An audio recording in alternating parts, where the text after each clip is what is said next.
Welcome, dear listeners. I'm Jonathan Carlin. And I'm Benjamin Carlin. And we invite you to join us through the Griffin door, your one-way ticket to the enchanting world of Harry Potter. So grab your wands and dust off your broomsticks and join us as we unlock the riddles inside Goblet of Fire, Chapter 6, The Portkey. I'm jazzed today, Jay. Yeah? Yeah. Yeah, it's a good one. It's like a tiny, all that really happens is, they walk up a hill, but, it's a fun chapter. It's a fun chapter.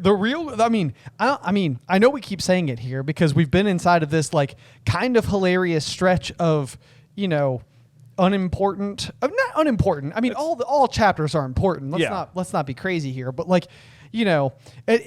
you're not exaggerating when you say that what happens in this chapter is they walk up Stoats Head Hill. That's pretty much it. Yeah. They kind of wake up, get dressed, walk uphill, touch a boot. Touch a boot. Yeah. A manky old boot. It depends on which particular sentence you read. I can't even tell you, on my chapter art, I have, in large caps letters, manky old boot. Yeah. And then I got to the part in the chapter where they referred to it as, a moldy old boot. A moldy old boot. And I was like, my life is a lie. My life is a moldy-looking old boot. And I was like, no, it's a manky old boot. Oh, my God. I mean, this is literally what I wrote. I said, so moldy, manky, mangy looking. Because, for the longest time, whenever I would listen to the book, I would always think he said a mangy old boot. Oh. Or a mangy old boot. A mangy old boot. Mangy old boot. And I was like, but then you would always say manky old boot. And I'd be like, Ben, don't be ridiculous. That's a completely made up word. A Pokemon at best. A Pokemon at best. A manky old boot. No one's even, I've never heard someone use the word manky to describe anything. Yeah. But then I looked it up, and manky just, obviously that is what it says.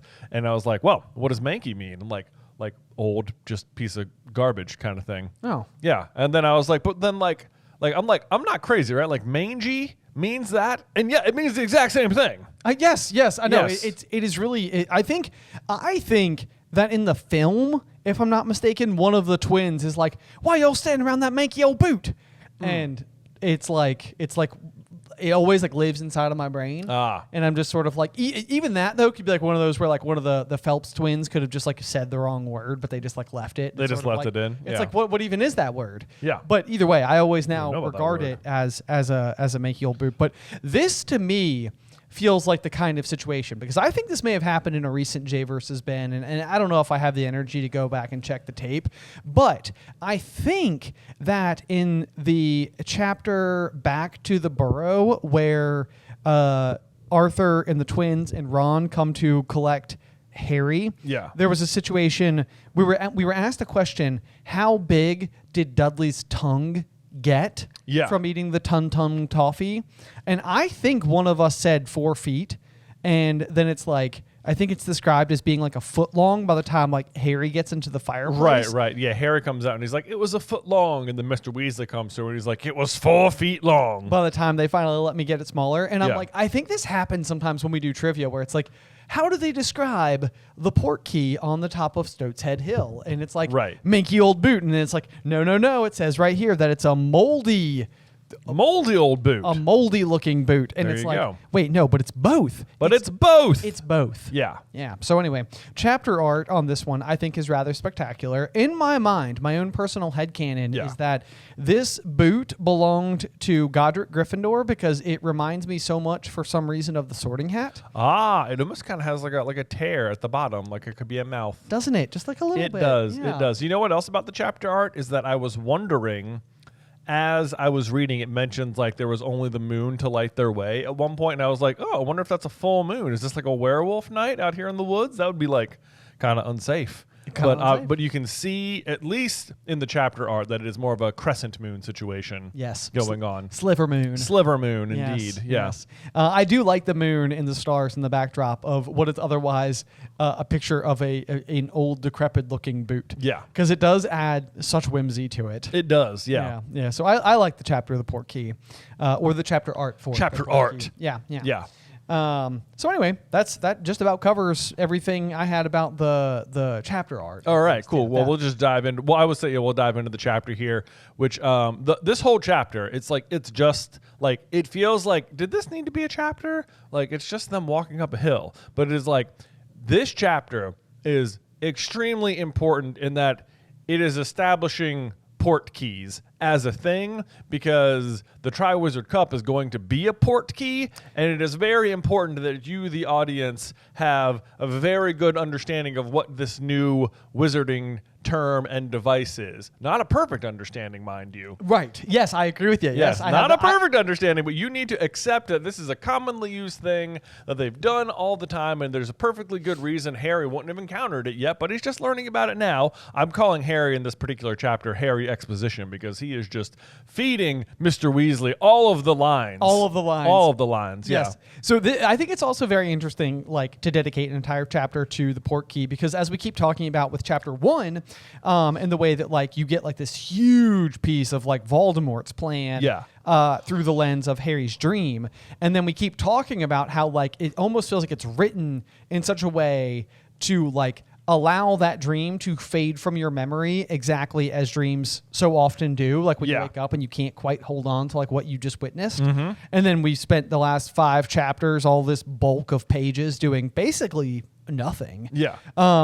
You know, but like, this feels like writing the strategy a completely different way, where it's like, I'm going to prominently display the concept of a Portkey very early on in the series, make a big deal out of this kind of technology. Yeah. Because you don't want it to be, you want the Portkey to be prominently displayed enough so that when it happens later, you're not just like, that one thing for that one page. It's like, no, it's a whole chapter. It's a whole thing. It's the name of it. So name of the chapter. Yeah. So lots of more setup that's going to happen, and you know, kind of continue to transpire throughout the rest of the book inside of this one. But the first page of this chapter is really just everybody groggily waking up rather early in the morning. We know the chapter will end with them arriving at the Quidditch World Cup at 7:05. 7:05. Yeah. Well, I'm good to see you doing some math too on this. Yeah. So I'm trying to figure out, like, exact. Do you know how early it is? I don't know how early it is for them. It doesn't seem like it's more. Mr. Weasley describes it as like a short walk. I can't imagine it's more than like a 30-minute walk or something. Yeah. For them, I mean, it basically sounds like they like walk down the hill into the town, through the town, up the hill. So I'm thinking like, I don't know, like 20 minutes, 20, 30 minutes at most. Yeah. Okay. So maybe like an hour before time. Yeah. Okay. Yes. Well, the thing I like about this page, though, is really just that I've lived it on so many occasions. Oh my gosh. Yes. Absolutely. I've lived this one so many times. It reminds me, you and I historically have quite enjoyed going like skiing and snowboarding on the mountains. And this sort of like being awoken very early and like willing yourself to like get out of bed because the thing that you're doing that day is something you actually want to do. Oh yeah. You know, it's like a slurry of like, I can even feel how badly they want to stay in their warm beds and in the comfort of their sleep. Yeah. And yet it's like, no, we gotta do it. We gotta do it. We're going to Quidditch. It's like, it'll obviously be worth it later, even though we're kind of yawning right now. Exactly. Yes. So they get down. I love the whole scene. They just get downstairs. Mrs. Weasley's stirring the contents of a large pot. She's just like, what's in that pot? What's in that pot? I want to eat what's in there. It makes me hungry. I think it's porridge. It is porridge. I found that on the next page. And then I literally wrote, on this page I wrote, makes me hungry. On the next page I said, less hungry. Less hungry now. Yeah. It's like, I was excited for whatever was in the pot. Like stew, carrots, beef. What kind of breakfast is in a pot? Oh, porridge. No, I Porridge. should have seen that coming. I love the phrasing. Classic that says, Gryffindors. Yeah, I know, right? Mr. Weasley was sitting at the table checking a sheaf of large parchment tickets. Yep. There's something really satisfying about the sheaf of parchment tickets. The word sheaf is just wonderful. It really is. Yes. And then I love this. It says, he looked up as the boys entered and spread his arms so they could see his clothes more clearly, which also, this is also how every dad is in this situation. Yes. The kids are like half asleep, stumble bumping around the house, and dad is just like, good morning, everyone. Welcome to Quidditch World Cup Day. Look at me. You know, the only thing more fun than doing fun things yourself, though, is doing fun things for your kids. Oh yeah. And so I can understand, like, you know, this is like Christmas morning for Arthur. Like, he gets to wake up and he is giving his family and their friends like an experience that will last a lifetime. Oh, not only that, Ben, he gets to dress like a muggle today. He does. He's wearing a golfing sweater, a very old pair of jeans, slightly too big for him, held up with a thick leather belt. So I just highlighted all that, and it's like, so he's just basically dressed like any dad. Yeah. Really. I mean, yeah. this is so often, whenever anybody's taking a stab at Muggle attire, they miss the mark. Yeah. And we're going to see that, I think, in the next chapter. Really, Arthur has kind of done it. Oh, I know. Like, I was reading that, and then I think whenever Jim Dale reads it, it says yeah, said Harry, smiling, very good. I feel like he always has like a little bit of sarcasm on him. Agreed. I know, and I'm like, I think actually he's being genuine. I think Harry is like, yeah, that's very good. You did it. Well done. Yeah, I know. It's like Jim Dale. Did you miss the tone of voice there a little bit? Yeah. I mean, Arthur's a professional here. You know, he works with Muggles all the time. Yes. Also, I don't know what a very old pair of jeans would look like, because jeans, I feel like, are kind of noteworthy for being one of those garments that like almost get better with age. Oh, absolutely. I feel like the jeans I'm wearing right now, I've had these for quite some time. These Yeah. are like at least a 2018 pair of jeans. Wow. Pre-COVID. Man, Yeah. how about that? I know. Well broken in then, That's no right. doubt. Yeah. Yeah. Good for you and your jeans. Yeah. Well, thank you. Thank Yeah. you. Arthur could maybe even wear them to the Quidditch World Cup. Maybe he could. Should you guys be the same size? Yep. And then let's see. I feel like despite them all getting up early, they don't seem totally filled in on the plan either.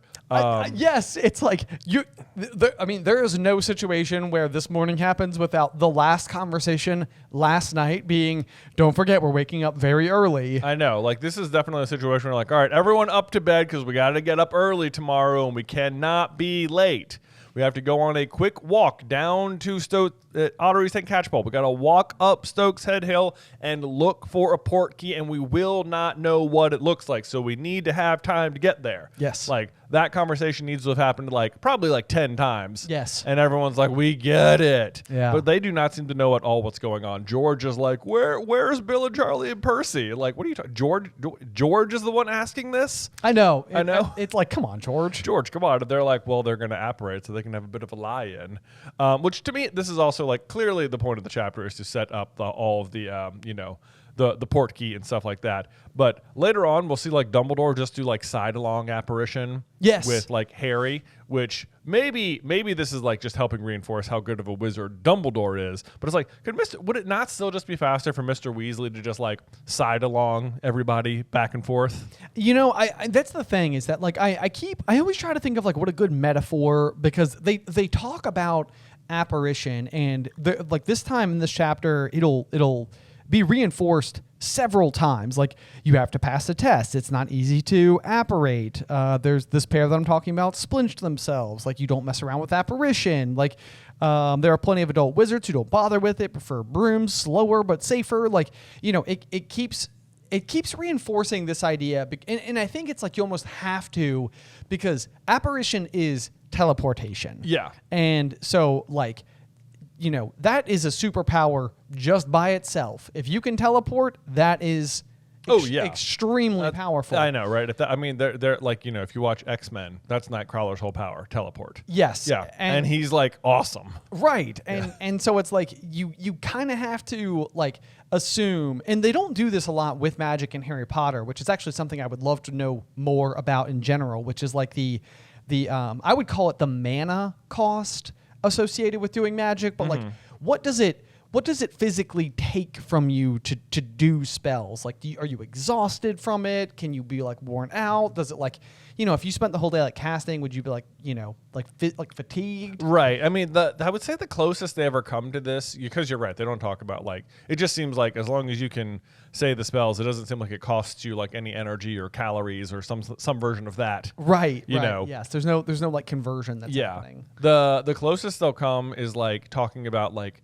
Tonks's depression and her like loss of the ability to like metamorph. Yeah. And then like Merope's like losing her magical powers when Tom Riddle leaves her. Like, Dumbledore's like, that can happen, you know, or something. Yeah, that's true. That's true. Where it's almost like mental health could be impacting it. Right. Yeah, it seems like mental health has a big bearing on your magical abilities. Well, I mean, and it kind of makes sense with the mentors basically being the physical embodiments of depression. Yeah, that's true. Like, so yeah. it does feel like, the big mental health sort of like back panel going on there. But with apparition, though, the big thing, I guess, is just like it does seem like you need to make it difficult enough to where not everyone would do it. And so like in my mind, it's kind of like one of those things where it's like walking to class as a college student. You know, it's like how early before class do you need to leave if you live off campus? And it's like, well, you could always sprint. It's like, yeah, but sprinting is very difficult, and so not everybody does it. Some people prefer to walk and take more time. That's true. You know, it's like, why isn't everyone on the track team? Like, why isn't everyone always sprinting? Yes, yeah, exactly. Like, why aren't people running everywhere? We could get everywhere like a lot faster, yeah, but it's like nobody wants to sprint. So like, That's a good analogy, I think. I don't know if it's like one for one, but it's like the closest thing I've been able to think of so far that kind of gives me like some bearing of like, okay, I can see why not everybody's doing this. I can say it almost like lifting weights or something, or like when like if, you know, you're like giving your kid like a piggyback ride or something. Yeah, you know, yeah. It's just like, yeah. It's like I can walk there and I could do it and I could put you on my back and do it, but it's like for a little bit it's not very hard, but like after a while you get pretty heavy pretty quick there. You do, yeah, you do, yeah. So anyway, it seems without having a whole lot of other information for it, it does seem like the apparition thing is a bit of a big deal, because I wrote the same thing down where it's like, why can't we apparate too? And it's just like side-along apparition just must not be super common. Yeah, it seems like it must be like difficult enough that like when Dumbledore maybe this I think it's like then when Dumbledore does it, you're like, oh, he can just like bring people. He can bring people. Yeah, but then Harry does it too. Harry does do it too, which is another one of those where it's like, did Harry just do something like super impressive? Yes. Which I think the answer is yes, because and maybe that's like magic adrenaline that's happening. I know we're like all the way in Half-Blood Prince right now discussing like one of the last chapters. We are, but like at that point, Harry has never. Well, I guess he's done it into like his hoop. In like the tests. He's done it in the tests, and he had done it with Dumbledore to go and get Slughorn. Right. And then he would have done it to get to the cave. But still side along. Still side along. Yeah. Yeah. So this is his first time doing it in the wild, and he brings Dumbledore with him. Yeah, which is pretty impressive. Yeah. But then it seems like once they start camping, Hermione's always the one who does the side along with the other two. I think they just all three do it. Oh, they're all just doing it together? Okay. Yeah. Okay. I think like when they leave the wedding, Hermione is the one who side-alongs them. Okay. But otherwise I think they're just, well, maybe someone is doing it because otherwise how would they end up at the same place together? Right, yeah. And I don't know. So, yeah, at the very least, whenever they go to that Tottenham Road, is that the first place they go after the wedding? You know that has to be Hermione. But even then, I think when they go camping, she says, like, my parents came here. Yeah. I mean, it feels like they end up doing it enough. Like when Ron returns, the Deluminator orb goes inside him and then he apparates. True. So it's not like they can't do it. I feel like by the time they get to Deathly Hallows, it's sort of just like, all right, everybody's skills are at 10 now. Yes. Yeah. We're good. There's a little bit of anarchy also just sort of like undercutting that whole story because the entire government is failing and the Dark Lord is rising, and it's kind of just like, do your thing, chosen ones. Anyway, so not the point. But the for this particular chapter, the point is that Bill and Charlie and Percy are going to be apparating to the Quidditch World Cup, which means they're just going to be coming later on. Yes. Yes. That is the point. And then we learn that you have to have like a license, take a test or whatever. That people got like splinched. I love how they say like the Department of Magical Transportation or whatever has to give out licenses. Like, can they tell anytime anybody apparates? Like, it doesn't seem like they can. But like, I guess like, how would they catch you if you didn't have a license? You know. You know, even that I think is kind of interesting because is it not the? I mean, Dobby is watching Harry through the hedges in Chamber of Secrets. Yeah. So he would have apparated onto premises. Yep. But it's the hover charm he ends up getting caught for. He's watching him through the hedges, and then he pops in again because he cracks away there too. Okay. Yeah. So he would have come back into the room, right? Done the hover charm, and then apparated out. But none of that is registered. Only the hover charm. Well, I guess this is kind of like even if you have like a driver's license, it's like how they're going to pull you over. How's anyone going to know you don't have a license? True. Right. It's like, well, they'll know as soon as you mess up. Which is exactly what happened here, because these people have splinched themselves. Which we were just talking about how satisfying of a word sheaf is, a sheaf of parchment paper. Yeah. The word splinch is terrible. Terrible word. It is just upsetting. It's exactly what it is. Yes. Yeah. It's like it must be finding the true name of splinching, because it's like there couldn't be anything. It's like splicing. It has like a very similar sort of like uncomfiness about it. It does. It's exactly what it sounds like. So my question about splinching though is that it seems like it would almost immediately like kill you. Like if you left would you not just like, so, or my initial thought was like, wouldn't like if you splinched and like left your legs behind or something, would you not then just be like bleeding out horribly at 2 separate locations across the globe, unable to rejoin yourself? Yourself? But I don't think that must be how it works. Like, I don't think splinching is a bloody process. Well, it is when Ron splinches himself in Deathly Hallows. You're right. Well, he's sort of grabbed by Yaxley. I think it's Yaxley. You're right. It seems like he's missing like a section of like a chunk of his arm. Yeah, he is. Okay, yeah. so that would be like a little bit different, because that would be like you missed like you'd scalped out a portion of it. Yeah. So like the part that reveals your blood would be gone. You know what I mean? This is so uncomfortable. I know. Okay, but like what I mean is, I think that means like where he is, his blood is exposed because that part is there. Okay. But like, I think if you like left like your arm behind or something, like a body part, it feels like there's like some kind of, you're still connected through space. Okay. You know what I mean? Okay. Like your arm is still fully there. It's not like cut in half. And like one part, like it's just like the space between you isn't full.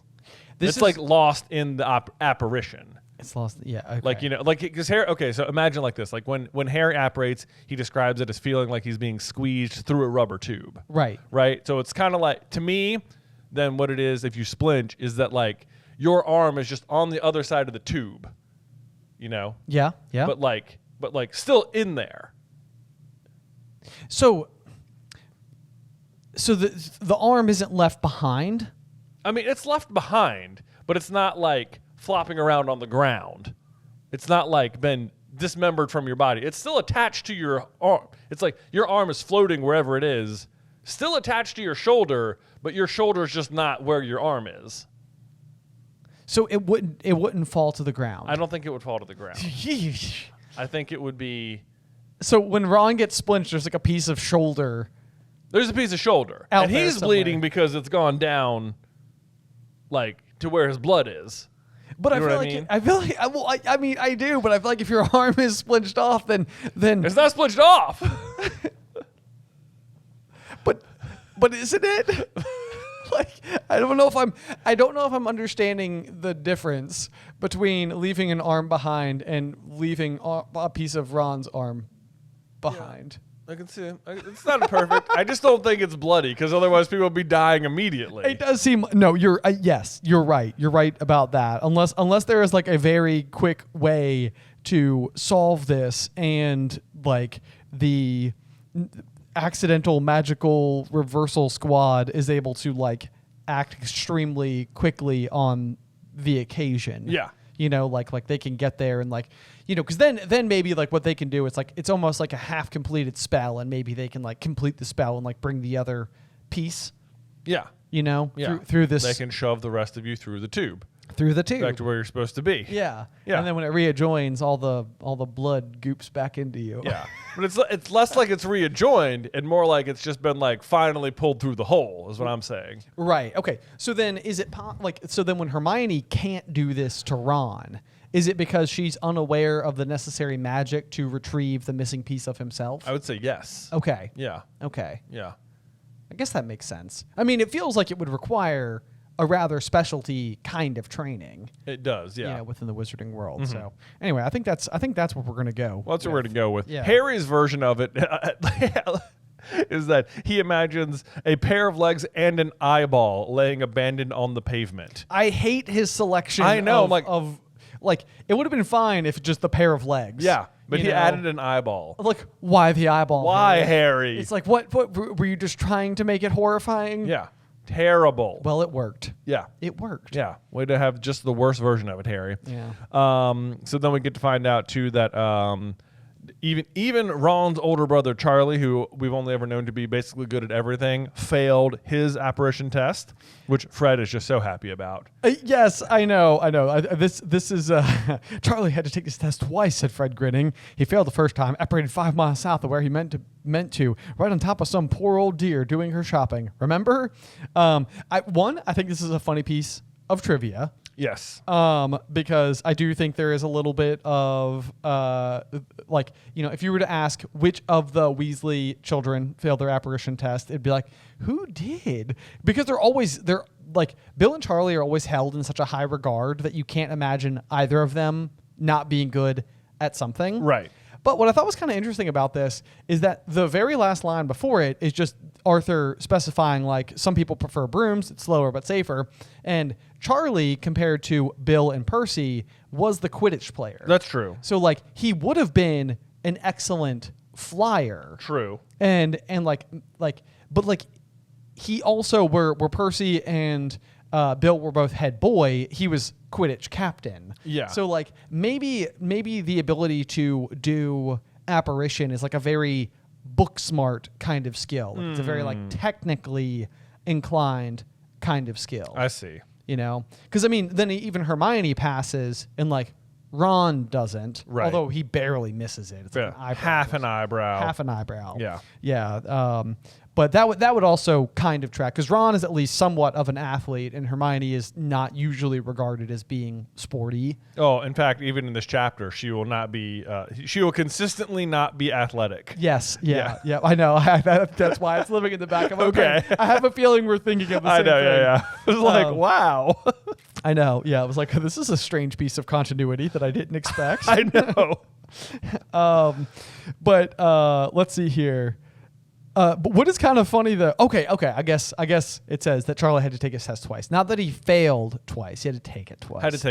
Because then Mrs. Weasley is like, yeah, well, he passed the second time, which I think shows a kind of like Mrs. Weasley that like I wonder if she lets off the gas pedal, because she even does with Fred and George. And we talked about it a lot in the last chapter, like the pressure that she does seem to put on her kids a little bit to succeed. Because it seems like Charlie has gone out. He's made it in the world. He's done great. Like, all is well. No concerns necessary. But surely Mrs. Weasley was like, well, Bill passed it on his first try. I know, right, yeah. Like when Charlie didn't. Like, you're right. I bet she was like that. Yes. Yeah. Mm-hmm. So I think maybe that's like, Mrs. Weasley is like, she's got like maybe not like a finish line in mind, but like there's something that will eventually prove to her that each of her children have like left the nest, and then she will respect them and do nothing but dote on them. Right. But until they achieve such a standard, they're being pushed. Right, exactly. Yeah. Well, she's going to be coming down hard on Fred and George here again in just a page or two here. Right. Yep. And then Mr. Weasley says, this is so funny to me. Ginny asks, why do we have to be up so early?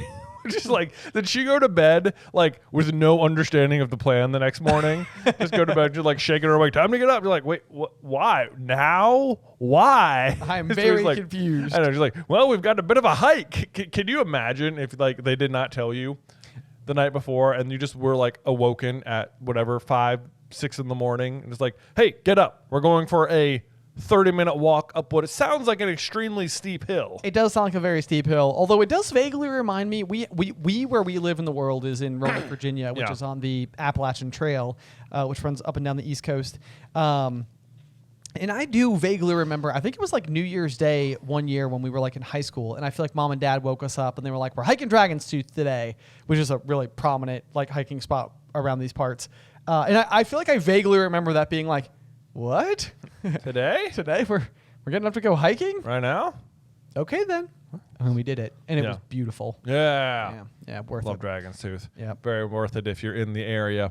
And even Harry's like, walk? What are we walking to the World Cup? So it sounds to me like the Weasleys did a terrible job informing people of the plan. Yeah. Well, there was a lot of excitement with Harry arriving and all. Yeah, I guess so. But still. Yeah, but still.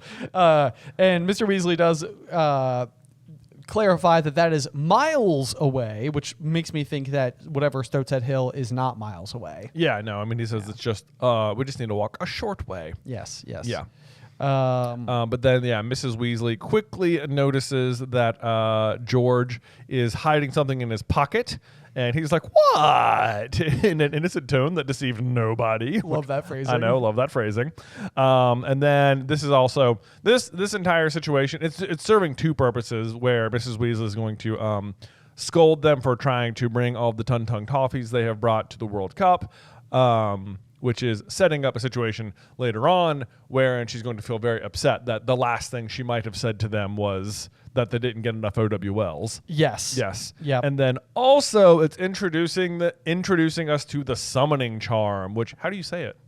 I say Accio. I say Accio too. I mean Accio, Accio. Axio. Yeah. Accio. I don't know if that's one that people do. Sometimes double C can kind of give you a ch sound. Yeah. Yeah, I say Accio, so hopefully that doesn't drive people crazy. But yeah, I know, because we're gonna say it a bunch. I know, yeah. So that's good setup for later though, because it's obviously the summoning spell is a pretty prominent one. Kind of surprising we actually haven't seen it before now. It's kind of surprising it's not like a year one spell. Just like summon things to you feels very like whoop. Well, and it's funny too because the way like when Harry will eventually learn it, it seems super complicated. Like as if like he has to practice like a lot to learn how to do this. But then it does also seem like at some point, like maybe like once you've got like harnessed, it's just like a pretty everyday spell. Because I think it might be the first spell he does when he's 17. He's like, that's right, I'm 17. Yeah. And it's like, oh, glasses. Yeah, and the glasses, they poke him in the eye. Yes. He's like, nice one. So cool. Oh, man. And then, but so she starts summoning out all of the Tung Toffees from all of their robes. I don't know what she's aiming at or what she's like thinking. There must be some amount of like non-verbalness because she's not saying like Accio Toffees or something. Right. Yes. You know? It also seems like it kind of reminds me of picking up like rice with chopsticks. Like you kind of have to do like one at a time or something. Yeah. Like, but then like at like in like Snape's worst memory, Flitwick will just be like, he'll summon all the test results to himself from like the OWLs. That's a good point. It's like 100 parchments come flying at him or whatever. Right. Yeah. Which is a funny scene to imagine. It is. Yeah. Maybe it's a matter of skill. I suppose it could be. Yeah. Or yeah.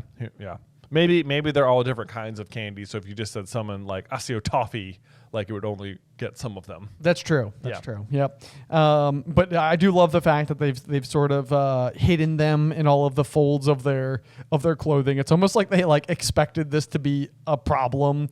So it says that the toffee zoomed from all sorts of unlikely places, including the lining of George's jacket and the turn-ups in Fred's jeans. Yep. We then learned that they spent 6 months developing the Tung Toffees. I know. And she says, "We told you to destroy them." And I'm like, can you imagine if imagine your daughter has been up in her room making something for 6 months and you're like, destroy that. Yeah, it'd be like what would it be?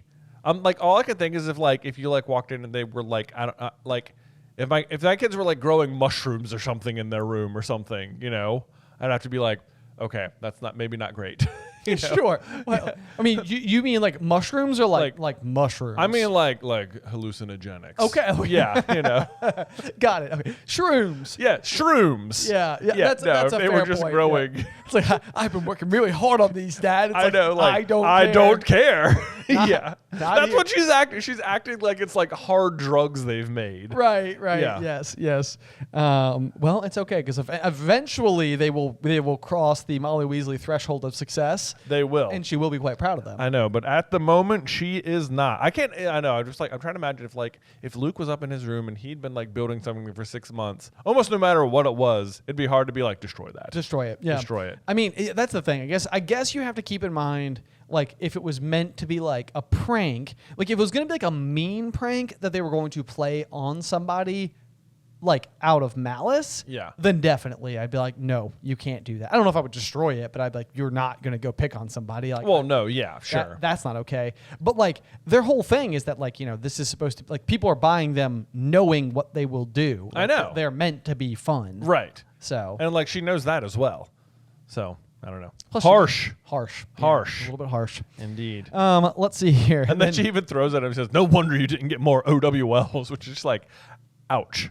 Yeah. Yeah. Yeah, that would sting a little bit. That would sting, especially because what they did is still pretty impressive. I know. But yeah, this feels like a rather classic circa 15, 16-year-old situation where the twins basically, out of their frustration, hoist their rucksacks onto their backs and walk out without another word to her. Yeah. What a kind of like sad way to kick off what is supposed to be a very fun occasion. Yeah, it definitely is sort of the mood. It's not super positive. Also, I also can't ever believe this, that she's like waving goodbye, you know, behave yourselves. Like literally everyone in the family is going to the Quidditch World Cup except Molly. I know. Like, yeah. why isn't she going? Yeah, right. Like, I'm sorry. Like, I mean, nothing. You know, they're very generous people, but like, if I'm Molly, like maybe Hermione didn't get an invite. You know, I mean, it is always hilarious that Ron got his two best friends to come, and Molly's not going, and nobody else got a friend, and and Molly's not going. And Molly's like, oh, right. But I mean, it wouldn't be like you need Hermione to be there. Like that's I guarantee that had to be like a problem where it's like on some level we're just going to have to accept that Hermione's going to make choices, or people are going to make choices, so that Hermione. We talk about it before. Like she barely spends time like at her house. Yeah, it's like it's kind of because she's a main character. Oh, I know. I'm presently listening to Half-Blood Prince right now, and Harry has Christmas at the Burrow, and Hermione successfully spends Christmas with her parents, and it's just sort of like, well, this is strange. Yeah, how odd. Why didn't Hermione have a reason to be at the Burrow? Well, probably because Ginny and Harry are starting to kick things off. He's definitely aware of it at that point. Yeah. He's definitely like, what do I do about this? What do? Is that when he's got like the growling monster inside of him? Yes, yeah. He's just sort of got the monster that's like, Dean Thomas. At some point in time, that monster will purr. That will be the word used to describe it. Yeah. Makes me uncomfortable. So uncomfortable. It's like, I don't want to think about it. I don't want to think about it. I don't think about it, you know? I know. I was at the part today where it's very nearly about to happen for him. And it is funny where he's just like trying to think of all the ways he could explain it to Ron. We're like how could he explain it to Ron in such that it would be like cool? Ron. But like, hear me out. Like, what if I was like dating your sister? You know, she has nice skin. She's got really great skin. Here's how I think I would. I was like, Harry. Here's your pitch, man. Like, dude, Ron, think about it. We could be brothers. Yeah. Right. Exactly. My best friend married my sister-in-law. Exactly. So there you go. Yeah. Exactly. Yeah. Come on, Harry. Come on. Anyway, so as we continue, let's see here. Mrs. Weasley says to have a lovely time and to behave themselves, and that she'll send Bill, Charlie, and Percy along around midday, which does sound kind of nice for them. That's not so bad. Meanwhile, everybody else sets off across the yard. It was chilly, and the moon was still out. How cold is it in this part of the world? In summer, in the middle of the night. Because it can't be that cold. I think Harry will say that he can't like feel his feet here in a few minutes, and I'm like, man, how cold is it? Man, or is that like because of like muscle failure from walking up the hill? Maybe that's it. We'll find out when we get there. Okay, we will. And now we turn into Harry exposition, and he says, "So how does everyone get there without all the Muggles noticing?" he asked. And Mr. Weasley is just there to tell us, the audience, all of the information. It's been a massive organizational problem. The trouble is about 100,000 wizards turn up at the World Cup, which is just interesting to get like global numbers on the number of wizards out there. Yep. That's very true. 100,000 is it's kind of an interesting number as well. I mean, it's a big number for a sporting event. It is. That's a huge stadium. Yeah, it's a very big stadium because where we would go in Blacksburg to watch the Virginia Tech Hokies play, I think seats just shy of 70,000 people. Yep. And it is known for being one of like the loudest stadiums to play at, like in the country, you know, professional sports, collegiate sports, or otherwise. Yeah. So to imagine 30,000 more people, it's like, ooh, that would be wild. That would be, that'd be pretty crazy. So big turnout. I also love how Mr. Weasley goes on to said, we had to find a nice deserted moor to set up as many anti-Muggle precautions as possible. The whole ministry has been working on it for months, which I highlighted and just said, except for Percy. Except for Percy, who works in the department responsible for it. Right, he's been pawned off on cauldron bottoms. Exactly, yeah. Literally everyone from every office is here working on it, but you go work on that report, Weatherby. Yes, yeah. Yep. I mean, it actually does sound a little bit as though like the ministry is like, there's no reason not to hire him. His resume is great. Like he deserves to be hired, but like we don't really want him to be like interfering with like the important things that we have going on. Yeah, they're like, okay, they're like looking at his resume and it's just like, wow, just like 12 O's in your OWLs, great NEWTs, yep, time turner experience, cool, yep, cool. And they're like looking up at head boy, prefect, and they're like looking up at him and he's like talking and they're like, ugh. I mean, on paper, you seem great, pal. Yeah. Barty, you got something for him to do? Barty's like 3% of cauldron bottom problems. Exactly.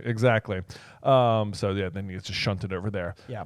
Let's see. Okay, so I found this like a randomly very interesting and somewhat telling sentence though, where Mr. Weasley is describing the arrival process, and he says, people with cheaper tickets have to arrive 2 weeks beforehand, which makes it sound like a real, like that's like the penalty. Like you don't have good seats, so you have to get here earlier as kind of like the right. It's like the compromise. Like much less convenient. Less convenient. However, not exactly how real sports work, is it? I guess not. No. Like, do you mean like where like the real diehard fans would be the ones who would be out earliest, having fun as soon as possible? Absolutely. Yeah. Like, I mean, we just talked about like Virginia Tech games. Like, you know, we try and get there when we had like season tickets for a while. We would try and wake up early and indeed get there to be able to tailgate for like 3 to 4 hours. Yeah. But there are people who get there the night before and sleep in their camper and start the night before. Yeah, so that they can like really get the full experience. They can really get it going. Like they're making a whole weekend out of it. Yeah. Like also, like I don't even think this totally like logically tracks. People with cheaper tickets have to arrive 2 weeks beforehand because one, like more diehard people want to be there longer. But this is a system that would punish those people as well, because if you can't afford the higher tickets, then you probably need to be at work more often. Also true, right? And yeah. So taking like a 2-week holiday where you need to be doing festivity related things whilst living in your campground, your tent, right? Yeah, it does seem like it would be rather expensive. So yes, it doesn't totally make sense, but it also then I think sharply brings into focus just how expensive Arthur's tickets must have been, because like they had to arrive 2 full weeks early, and like then you're assuming that those tickets are like not very good or whatever. Arthur's in the top box and they are arriving day of. Yeah, day of, hours before. So obviously we know that's about as good as it can get as far as arrival times based on this one sentence. We will also learn, it also then speaks to what quality of tickets the Diggories must have. True. Which means they're probably doing pretty good. Seems like it. Yeah. Even though we're gonna find out that Amos works for the Department of the Regulation and Control of Magical Creatures. More on that in a minute. Then we're also going to find out that the Lovegoods have already been there for about a week. So they're obviously going to have much worse tickets. Yes. But fun nonetheless that the Lovegoods go. Yeah. It's kind of like, okay, that's cool. That's cool. Well, Luna obviously does like Quidditch. I mean, she signs up to be a commentator eventually. She does do and she that, makes fancy headdresses and stuff, Right. Yeah, she's into the fanfare. Yeah. She likes it. Love the early reference to Luna there, knowing that they're going to be there. Yep. And then we learned that the Fawcetts couldn't get tickets. And this was kind of interesting because I was like, why does Fawcett sound so familiar? And one of the reasons is because like Snape will like give this character, Miss Fawcett, like 10 points from Ravenclaw later on at the Yule Ball when they're like off snogging in the bushes or something like that. Yeah. And then Fawcett also, I believe, is somebody that Lockhart zeroes in on in Chamber of Secrets during the Dueling Club. Which is kind of a fun one because it's like, Fawcett. Like the name selection's kind of interesting because that's like where the snake is engraved for the Chamber of Secrets. It's on a faucet. It's on a faucet. Yeah. But then I was digging into the name even further, and basically what I found is that the character is named for a professor whose name is Tonks Fawcett. Really? Real world professor of nursing education, I believe. What? His name is Tonks Fawcett. So Wow. must be important because not only is the last name being used here, but obviously Tonks is going to be a very important character going forward as well. So that's just kind of like, how about that? That is wild. Yeah, I was like, that's a piece. I didn't know that. So I was like, who knew that digging into this one random name would actually yield results? No, I know. What is that professor? Yeah, I wonder what they're specifically famous for or something. No idea. No idea. No All idea. right. Yeah.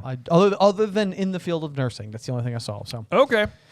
Yep. That sounds good. That sounds good. All right, well, let's see. Then we get a little bit more information about Portkeys that says, or Arthur says, they're objects that are used to transport wizards from one spot to another at a prearranged time. However, that's not quite true. It's not always. not always true. It is not that they are always going to use. The one they're going to use today is a prearranged time. That at a specific time, if you are touching the boot, it will transport anyone touching the boot to the desired location. Right. However, when you fast forward into the maze, that is not a predetermined time, or else that would have had to have been the most coincidental touching of the Portkey ever. Yes. Instead, that one is going to be just activated by touch. The moment you touch it, it goes. Yes. So that is, but this is like one of those things that's like, it's introducing you, you don't know anything about Portkey. So everything you're hearing from Mr. Weasley, you just take as like, well, that's just how it works. Right. Right. So it is like, it is how it will work right here, but it's not the only way it can work. You just don't know that yet. You just don't know that yet. Yeah. So it is very interesting. And of course, the other very famously interesting thing about the Portkey cup is that it also returns. It returns. Which is always sort of like, it's like, okay, so there were some special stipulations going on with that one. And like, why would it return? Why does it work twice? Yeah. Yeah. Why didn't it get back? Because Voldemort was going to pose as Harry. Yeah. Polyjuice potion. Dumbledore. Yep. Polyjuice potion. There it is. Once there again. you go. It's Boom. always Polyjuice. It's always Polyjuice. I mean, especially that year. This especially, year, yeah. as it were. Yeah. There we go. Sorry, we're in that book. We're in that book. Let's see. The Portkeys are great though because you can do large groups at a time. We learned there are 200 that have been placed at strategic points around Britain, which I was just trying to do like quick math here, but I guess we have what? We have Harry, Ron, Hermione, Fred, George, Ginny, Hermione, Arthur. Is that 8? I think you said Hermione already. Okay, 7. Yeah. And then Cedric and Amos will show 9. up. So 9. Yeah. So maybe 1,800 people, 2,000 people traveling via Portkey out of the 100,000, which feels reasonable because it does. You figure people are coming from all over the world. Yeah. Plus, you wouldn't imagine that, like, more than like 9 or 10 people could even be touching one successfully. Well, and so it's like obviously, I mean, I'm extrapolating. I'm doing the same thing we do with like students at Hogwarts, where it's like there are 5 boys and 5 girls in Gryffindor, so we're just going to assume that there are those in each of the houses. Yeah, and it's up working out that way. Well, we know for a fact that Harry's year is 40 people. Yes. Yeah. So. But so anyway, I just thought that was kind of interesting, just to try to zero in on approximately how many people are traveling via Portkey. Yeah, that makes sense. Makes sense. Mr. Weasley also says that Portkeys are unobtrusive things, obviously. So, you know, he says some muggles don't go picking them up and playing with them. However, again, this is a bit of a misdirect. Like, the one they will be using is unobtrusive, but obviously it doesn't have to be that way. Yes. Like, obviously, because, again, the Triwizard Cup will be a very prominent thing. Yes. Again, but you're not going to think, because it's such a prominent thing and because of this sentence, you will not suspect it at all. Yeah, it's a very good way to sort of like throw you off of that particular scent. Yeah. Unless, of course, you subscribe to my brand new idea that this particular boot once belonged to Godric Gryffindor, in which case probably a pretty important boot. Probably, yeah. If only they all knew. If only they knew. But they don't. They just discarded this junk. How about that? Mm-hmm. I'm also kidding, by the way. I don't think it's actually Gryffindor's, but it is funny to think about. Yeah. Okay, so then let's see here. Once they do arrive, there's sort of this like funny scene as they're making their way up the hill itself, which again sounds like it must be pretty intense because it says, each breath Harry took was sharp in his chest and his legs were starting to seize up when at last his feet found level ground. Yep. Whew, panted Mr. Weasley, taking off his glasses and wiping them on his sweater. We've made good time. We've got 10 minutes. Hermione came over the crest of the hill last, clutching a stitch in her side. I was like, wait a minute, what? I know. It's like did we have to include that information? What? Yeah, yes, that is the question. It's like, was anybody like, wait, but where's Hermione? Like, just in case you were wondering, Hermione was the worst hiker. Yes, yeah. But I mean, we talked about this. We laughed about it in Prisoner of Azkaban because I think there's a scene where like they're running across the grounds in front of Hogwarts, the Forbidden Forest, and it's like 30 seconds later, Hermione showed up, and it's like, 30 seconds. 30 seconds. Why is it so long? How'd she get so far behind? It's like, or how fast is Harry? He's a speedster, man. Yeah. He's moving. I think you were right, though, Ben. We missed the sentence that said, well, as they got to the hill, it said, Harry's hands and feet were freezing. Mr. Weasley kept checking his watch. So it is quite cold. It is quite cold. Even walking up a hill, which you'd think would warm you up. You would certainly think so. Yeah. But in case you were wondering, Hermione, consistently unathletic. Just apparently. Slow runner, bad hiker. Can't, she's got a stitch. I mean, come on, girl. Just breathe in through your nose, out through your mouth. That's what they always told us in cross country to try to get rid of stitches. I know. I never think of Hermione as being I never think of her as being like athletic, but I never think of her as being like specifically unathletic. Yes, exactly. It's like I never would have thought of Hermione as not fit. Not fit, right. Yeah. But the 2 books in a row now. How about that? There you go. The bigger thing is that there's no reason for that line to be there. There's just not. You could just not include it, and it's totally fine. Right. Yeah. So we could have just said, "Well, we've made good time. We've got 10 minutes. Now we just need to find the Portkey," said Mr. Weasley. Yep. Instead, what it says, "Well, we've made good time. We've got 10 minutes. Hermione came over the crest of the hill last, clutching a stitch in her side. Now we just need to find the Portkey." Like, do you see what I mean? Like, it is non-essential information. I know. It'd be like if you were like introducing someone. It'd be like, "Oh, hi. Well, this is my friend Ben. He's got a zit on his forehead right here. Ben, this is Alice." And it'd be like, "Well, did you have to say that?" She can see it. She can say, "Come on, I'm gonna point it out." Darn. Oh man, it's such an unnecessary sentence. Yeah, it's just funny. It's just funny. Anyway, but yeah, poor so Hermione. they're looking for the Portkey. I do think it's kind of funny that they don't know what it is. I know they don't know what it is. He's like, "It won't be big. Come on." Can you imagine if they found like if there just happened to be another piece of litter around? Yeah, they're like holding like a tin can. And this is it. Oh man, we missed it. Butts. Anyway, then silhouetted against the starry sky is 2 tall figures. Mr. Weasley announces Amos, and he heads over to shake hands with Amos Diggory. A ruddy-faced wizard, not unlike Hagrid. Yes, indeed. Which I have since discovered. Ruddy to me sounded like a negative term, but I think ruddy just means red. Like red, yeah. Yeah, so probably from walking up that hill. Yeah. With a scrubby brown beard. I guess in the movie he does not have the beard, does he? No, he really doesn't. No, yeah. Holding a moldy-looking old boot. I know. That was the line. Like, literally, I wrote, "Not manky? Has my life been a lie?" Like, I was like, what? How did I get this wrong? I knew it was. This boot has one unique feature. It's manky. It's manky. Yeah. Not quite a primate. Yeah, exactly. Primate. Hey. Very good. I made a Pokemon reference. You did. Did you know that Primate now evolves into something as well? Oh. I know. Who's got the time? Who's got the time? It's very cool. It's called Annihilate. Okay, that is pretty cool. That's actually awesome. I know. All right. Well, anyway, that's not the fandom we're discussing today. That is not. Instead, we're going to learn Mr. Weasley is going to introduce Amos to everyone. He says, he worked for the Department of Regulation and Control of Magical Creatures, which I highlighted and interpreted to mean that Amos voted to have Buckbeak killed. Oh. Right? You're right. Well, or at the very least was threatened by Lucius to vote in such a manner. Caved under pressure. No backbone, Amos. I know. He's going to talk some serious smack here in just a second. He is going to talk some smack. Yeah. If only Harry had put those pieces together quicklier. Wow, that was a terrible way to say that. I know. Faster. It would have been so funny if like Amos is like digging on him for the Quidditch stuff, and Harry's like, "Yeah, well, at least I didn't vote for Buckbeak to be." Yeah. Mad at. I know. That would have happened like in real time here, like 3 weeks ago.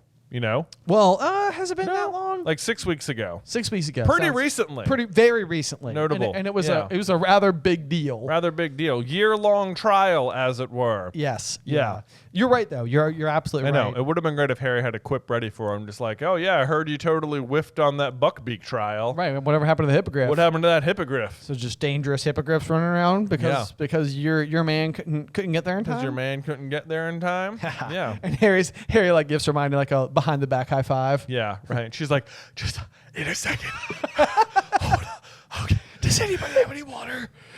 Water. Poor Hermione. Poor Hermione, indeed. I know. Okay. But the other thing I think is kind of interesting about the regulation and control of magical creatures is that it will also apply to house elves, which are going to be a really prominent topic for the rest of this book. Yes.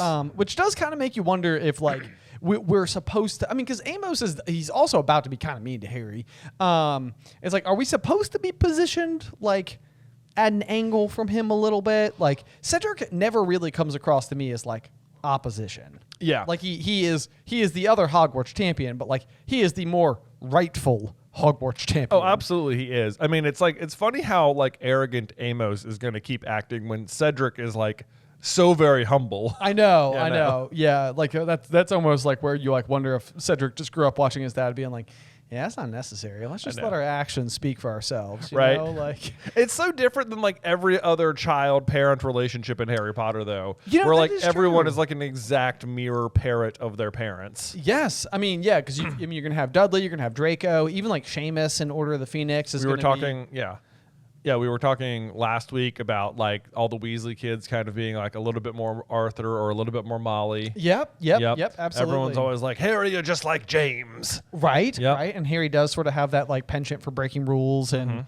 so did James. So yeah, that's a really good point that Cedric is able to overcome it because he's just so good. Cedric Moldbreaker Diggory, as it were. As it were, that's what they call him. Okay, but so I was doing some math here because Amos is going to say, or he asks him how long of a walk did they have? And he says, oh, we live just on the other side of the village there. You? And he says, we had to get up at 2, didn't we, said? At 2 in the morning. My goodness. Okay, so let's math. At the end of the chapter, we're going to find out that they arrive, that their Portkey leaves at 7:05 a.m. Yeah. Right? Okay, so and they arrive there, and when they get to the top of the hill, when Hermione pants her way to the top of the hill, they have 10 minutes before it goes. Sorry, it's just such a stupid sentence. Really, we're not making fun I'm of not Hermione. making fun of Hermione. We're making fun of the inclusion. Sentence. I know it just does not need to be there. It is so pointless. That means they arrive at the top of the hill at 6:55. Right, the Diggories are already there. Yep. I don't know how long we can assume the Diggories have been there, but let's give them the benefit of the doubt and say they've been there for a while, since like 6 in the morning, right? Sure. Like that would have mean they've been there for like 55 minutes by the time the Weasleys show up. Sure. That means they had a 4-hour walk at minimum. Starting at 2 in the morning. Starting at 2 in the morning. And Amos and Cedric have been hiking. Yes, I mean, and Harry was frozen from their like 30-minute walk. Yeah. You know, this is. I mean, Cedric must have some chapped face cheeks. I know. What was also hilarious is that Amos is going to sit here and brag on what a great flyer Cedric is, and I'm like, dude, if you have a 4-hour walk, hop on some broomsticks, man. Truly, especially in the middle of the night, you'll be fine. In the middle of the night, you gotta. I mean, that's assuming they've been there for 55 minutes. They could have been also walking for more. They could have been there for just 10 minutes. You know, this could have been a 4.5-hour hike. And let's see. I mean, so what is average walking speed? Like 20 minutes a mile, maybe? So I mean, not up hills and through the woods. I mean, yeah. So I mean, I'm just saying though, like we could be looking at somewhere between like 8 and 12 miles that they traveled to. Yes. Be there. Yeah. Right. My goodness. The man's an athlete. I mean, we know Cedric is. we know that. Yeah. My goodness. What a walk, though. Right. So then he's like, still not complaining. Quidditch World Cup. Wouldn't miss it for a sack full of galleons. Which I also think is kind of like an interesting little piece there, because that actually ends up being the prize money is a sack full of galleons. Yeah. Like, I think it's literally handed to Harry in a sack. In a sack, I know, yeah. Like, I can't imagine it cost them 1,000 galleons, though, to get these tickets. Let's hope not. Let's hope not. I mean, good, and then it's all the anyway. Yeah, all the Weasleys are there. It's like all the Weasleys are there. I know. Is he looking around like, wow, could you spend 7,000 galleons on this, Arthur? Well, I mean, that's basically what he says next. Yeah. And the tickets cost about that, mind you. Looks like I got off easy. Amos Diggory peered good-naturedly around at the three Weasley boys, Harry, Hermione, and Ginny. All these yours, Arthur. Yeah, and he says, oh, no, only the redheads and the hand-me-downs. He doesn't say hand-me-downs, just the redheads. Red hair. Red hair. Only the ones with red hair and the hand-me-down robes. Oh, man. Only if Draco was the Only if Draco was there, yeah. This is Hermione, friend of Ron's. I like that Arthur introduces Hermione first. Yep. And Harry, another friend. Another friend. Just very low-key. Do you think that is Arthur, like, trying to protect? I do. Okay. Yeah. Okay. Mm-hmm. I agree with you. To which Amos does not pick up on at all in response, Merlin's beard. Harry Potter? Yeah, said Harry. Ced's talked about you, of course, said Amos Diggory, which honestly is kind of sweet. Like, especially when you know everything Cedric says is like kind and thoughtful. Oh, I and know. polite. It's like there's no way in the world Cedric came home and was like, guess who I beat at Quidditch? Oh, I know. Absolutely not. And then, God, this next sentence is kind of heartbreaking. He says, Ced, that'll be something to tell your grandchildren that well. Just like, oh. I know. Oh, if sad. only. I underlined it too. It was just know. like, oh no. Oh, that hurts. It's like, and that's the type of thing when you're reading it for the first time. You would never know. Like you would never think. You never think. Surely Cedric will have grandchildren. Yeah. Strapping young lad over there. Just walked 8 miles in the dark. Right. Yeah. And I even think like this particular line, like I don't think it's like the best form for Amos, but it's like I think it's still sort of like backhandedly complimentary, attempting to give him some credit here. Like basically what he's just trying to say here is like, that's a big deal. Like, you know, you'll like, Harry, you're so famous that like one day my son will be able to tell his grandkids that he beat you at Quidditch. Like, I mean, it's a strange way of complimenting somebody. It's a strange way of complimenting somebody. And I hate the absolute like amnesia everyone seems to have about this situation, wherein it's like, oh yeah, Cedric beat Harry, and it's like no one addresses the fact that there was like Dementors there, right? Like no one will bring it up. It's like, excuse me, like even Cedric, and he's like, Harry fell off his broom, Dad. I told you it was an accident. I'm like, I crossed that out, and I was like, Harry was attacked by Dementors, Dad. Yes. Yeah, like why aren't we bringing that up? Like why everyone's just like, yeah, right. Remember that Harry fell off his broom and you didn't. It's like Dementors, guys, the Dementors. It's like, have any of you spent time around Dementors? There's like 100 of them or something. Yeah, it was a big deal. It was a big deal. Yeah, and he's like, yeah, but you didn't fall off. It's like, my boy can handle the mentors. That's right. But he does then go on to it's actually kind of hilarious because he's bragging about Cedric for always being modest. Yeah. Which is sort of like, yeah, the opposite of modesty. Exactly. Yeah. Exactly. Which, to be fair, Amos is not incorrect. Cedric is always modest and is always the gentleman. But then he follows it up with, but the best man won. I know. It's like, all right. Yeah. I'm sure Harry'd say the same, wouldn't you? Like, excuse me? I highlighted, I was like, I doubt it. Yeah. Also, not for nothing, but Harry, well, I mean, I guess they tie for the tournament. So, you know, even. We'll assume they would have caught the snitch at the same time. Each would have gotten a wing. A wing, yeah. A tie. Like a wishbone. Yeah, exactly. See who the ball goes with. It seems awful to imagine ripping apart a snitch. It really does, yeah. Forget I said that. Can we omit that from the... No, okay, it's still in there. There it is. Leave it in. Whatever. Okay. Yeah, but fortunately...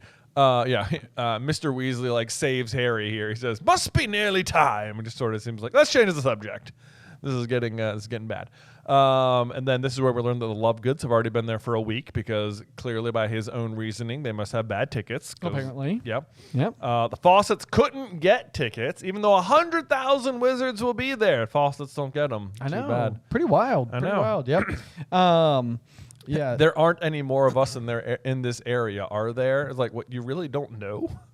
I don't know. I mean, I guess it could be like a light clarification. I mean, it sounds like they've pretty much covered the bases. There's about 3 families who live nearby, and then 4 hours away the Diggories. I know, right? But then finally, at long last, we get the line: 9 people, 2 of them grown men, clutching this manky old boot. Manky old boot, indeed. I literally highlighted it, underlined it, and then wrote, "There it is. Phew. Woo. Good. Close Phew. Call. Man. Phew." There it is. The manky old boot in the semi-darkness. And then it happens. Mr. Weasley counts it down, and boom, it happened immediately. Harry felt as though a hook just behind his navel had been suddenly jerked irresistibly forward, which to me sounds pretty painful. It does. Yeah. I always kind of imagine like a fishing hook being like, sort of like Whoa. ripping you through like a wormhole. Yeah, exactly. Just like that. Yeah. Yeah. I wonder if you go like all inside out, Flappy Dory. Oh, man, I hope not. Yeah, me too. Yeah. Me too. Excuse me. Let's see here. And then I do love this scene in the movie where they all just sort of like crash into the ground, and then Arthur and Amos and Cedric just sort of like Mary Poppins their way down. Well, that's so I mean, you're right, but I love it in the sense that it is so goofy. Yeah. The way that they like film that, because I did write the words "positively hate how this is depicted in the film." Oh, never mind. Like I said, it's so cheesy. It's so cheesy. Yeah, they do their like kind of goofy like whatever. Yeah. Yeah, the book is a little more subtle. It's just Harry looked up. Mr. Weasley, Mr. Diggory, and Cedric were still standing, though, looking very windswept. Everyone else was on the ground. And then get this. 5 Stoats Head Hill, said a voice. Yeah, wow. I know. Boy. Cliffhanger much? I know. Like, Jay, whose voice could it be? Whose voice could that be? Just some dude, I guess. Muggle. Right? No, it's not. It's Basil? Basil. Yeah, I had to look for the next Morning, page. Basil. Yeah. Basil, who's always getting in trouble over at the fishery. You know? Bothering Master Kelvin. Did you just switch gears to name of the I wind did. on me? I was like, wait a second, I know a Basil who's always getting in trouble at the fishery. But no, that not much of a cliffhanger, but I do think it's funny because Harry Potter chapters do occasionally have spectacular cliffhangers, and the fact that like it leaves you with that mysterious said a voice, it's like it almost feels like it's such a weird place to like end the chapter, I guess. I know, right? Because I mean, again, it goes back to like the Hermione line. It's just like 5 from Stoat Hill, said a voice. Harry disentangled himself from Ron and got to his feet. Like, if I had just read those, you wouldn't necessarily think that I was describing one chapter to the next. Right. Yeah. It just sort of sounds like it just flows, seamlessly into itself. Right. It's like we just have to put a break somewhere, and why not there? Right, We've changed locations. Yeah, we've changed locations. Boom. We're off the hill. We're at the Quidditch World Cup. Hooray! Yes. Yeah. So did we do it? Yes, we did, in fact. We cleared 1 hour talking about Harry and company walking up a hill to an old boot. We sure did, Ben. Boom, bam. Chapter 6 done. Chapter 6 is done. We did it. Who knew? Do we have a review? We do have a review, Ben. Allow me. Let's see if this one... every time I zoom in on these things... They stopped letting me copy and paste the text. You should just screenshot them. I do. Oh. But now I have to zoom in because the text is so small. Oh. Yeah. I see. That's what happens. All right. This is from Ellickenton. Ellickenton? Ellickenton. Ellickenton. Elikkenton. Hi. Ellickenton. I don't know.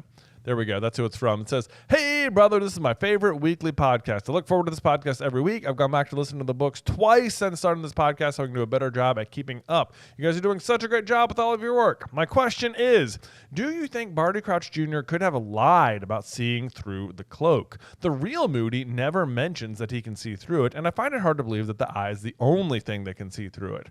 I was thinking he can see the rack spurts around Harry's head when he's invisible, since they would be outside of the cloak. Luna says he has a lot of them, so it could be an easy identifier for him. Thanks for making your content. I look forward to everything you make." Okay. I know. I read this, and part of me was like, well, the rack spurts, are they even real? They are real. They are real. Okay. Rack spurts are a real thing. If you remember the Harry Potter Go. Wizards Unite. Wizards Unite, the app. The Rackspurts were something you actually had to like collect. You could encounter. They were part of the calamity or whatever. So they're like a real thing, even though obviously Luna is the one who tells you about them. And you're kind of like, well, they're like invisible things that float in through your head and make your brain go fuzzy. Is what she says. Fuzzy. Yeah. Do we in the films, Luna finds Harry under the invisibility cloak with the Rackspurts. Oh. But in the book, Tonks in the book it is finds Tonks. him. Yeah. Yeah, she's just like, saw the shades were down in one of the carts and thought that was weird. Maybe I should check it out because I didn't see it get off the train. Yes. Yeah. And she just ends up, riding that hunch and being correct. Being totally correct. Although it is kind of an interesting one to sort of imagine. Like, is there a possibility that that's what's going on? Because we have long talked about this particular issue. Like, when Harry gets the invisibility cloak, we understand it to be important. And the way that he even describes it in Christmas of Chapter 1, it sounds amazing. Like, the feeling of the cloak, it's almost like water made solid. Yeah. Like, it does seem like there is something notable or sensational about it. But then, like, Ron sort of describes it as like, I know what that is. That's an invisibility cloak. They're really rare. And it's like, Ron, you have no idea. Like, this is one of one. Right. It is like lived for a millennium. Yeah. Probably. It's not just a invisibility cloak, it's the invisibility cloak. Yes, yeah, the defining one. So the big thing there though is, like, when Moody can see through it, it's applying so much power to Moody's eye. Yeah. Like, to the point where it's like we know Moody is one of the best dark wizard catchers that there is. He's one of the best Aurors who's ever lived. He put tons of Death Eaters in Azkaban prison. Basically committed his life to this particular thing. But it's still like, man, if his eye can see through it, it's like that means that there are artifacts out there that are at least on caliber with the Hallows. Yeah. Which need explanation. Yeah. So it's a big question. Like, I know that we've gone down this rabbit hole before because when we got, the Fantastic Beasts saga, we also discovered that Grindelwald has very similarly like a bright blue eye. And we would know that, like, Mad Eye has been accompanying Dumbledore going all the way back to the trials that we see inside of Goblet of Fire, inside of the Pensive, before his eye has been swapped out. Yeah. Which means that, like, because I think he's just got 2 brown eyes or 2 black eyes maybe. Yeah. In the memory. So whatever blue eye he eventually finds is something that is meant to, like, accentuate his work. So it's like you have to imagine it's almost like an artifact that replaces, like, an eye that was taken from combat. Yeah, I was imagining he, like, lost an eye and then they replaced it with this one. Yes, yeah. And then even, I think, the way that Harry will eventually bury the eye under, like, a gnarled oak tree. Oak tree. Is very, like, Yggdrasil, like, going back to, like, Norse mythology and, like, Odin's all-seeing eye and all that type of stuff. So it's like, it's not that there's nowhere that we can pull mythos from that would suggest that this could be an eye of that caliber. I know. The argument you could definitely make is that, like, why how could it be that this eye could see through one of the Deathly Hallows? Like, it feels so unlikely. Yeah. And yet, you're right. Like, we know that Moody and Dumbledore have, like, a long-standing relationship, that they were, like, buddy-buddy at these trials, that Moody was in the Order of the Phoenix, that he was the best Auror the Ministry ever had. So, like, clearly he would have been one of Dumbledore's, like, best men. Yes. Like, at his disposal. And so if he lost an eye in the line of duty and Dumbledore crafted him this eye, then the eye would have literally been made out of the Elder Wand, which would be another Deathly Hallow, in which case maybe you'd think, wow, maybe that could see through it. Extraordinary magic was used to create an extraordinary item. Yes. Yeah. Extraordinary, yeah. Yeah, and I mean, yes, that stands to reason. Like, we see Voldemort, when he's on proud display doing some pretty unbelievable magic, and that's not even as the master of the Elder Wand. Yeah. And then Dumbledore does truly tame it Yeah. himself. So, I mean, I guess you could make that argument that like maybe the only way to forge such an object would be with one of those objects. Yeah.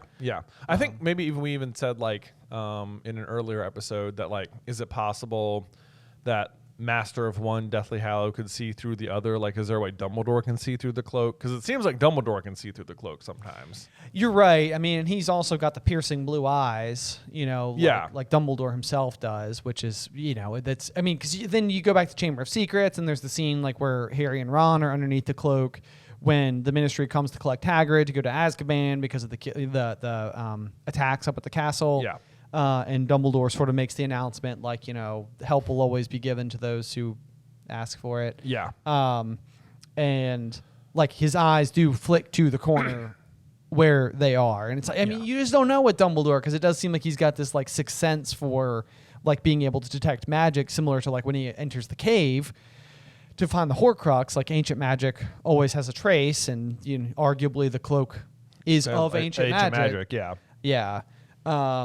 So there's that. There is stuff like that. But so going back to this particular comment, like, could it just be? I kind of like this. Well, I think it is a funny one. And then I went back and double checked some of the stuff. Oh, lay it on me. Okay. I'm sorry. I feel like I talked for too long. Oh, no. You're good. So like, at first I was like, no, Rackspurts feel like a Luna thing. Are those real? I looked that up. Like there were at least something you could find, like actually find in like Wizards Unite. So like that seems like they're not just a Luna thing, they're a real creature. Okay. In case you're wondering, that's also what the Spectre specs that Luna's wearing are supposed to like be letting her see. Is the Rackspurt specifically. Yeah.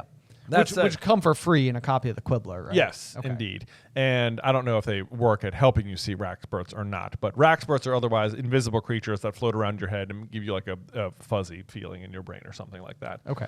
But Luna apparently tells Harry that he's got a bunch of them. Okay. Like when she's sitting in the train car with him. So the two occasions in which maybe Moody is seeing through the cloak is one at the Three Broomsticks and two when Harry's foot is trapped in the like trick staircase. That's the one I usually go to. Yeah. Just because, I mean, I guess you could use context clues to be like, who's it going to be? There's an egg.